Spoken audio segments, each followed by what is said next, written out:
السلام علیکم ورحمۃ اللہ وبرکاتہ نحمده ونصلی علی رسولہ الکریم اما بعد۔ آج کا سبق سن لیجئے۔ آج کے سبق کی سرخی ہے نماز سے دوستی کیجئے، پارٹ نمبر 96۔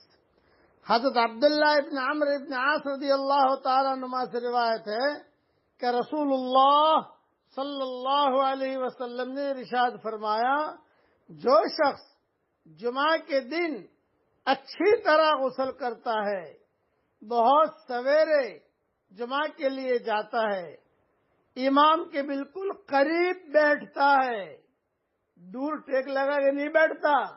بعض لوگ ہوتے ہیں بیمار نہیں ہوتے پھر بھی ٹیک لگا کر دور دور بیٹھتے ہیں، نہیں، امام کے بالکل قریب بیٹھتا ہے اور خطبہ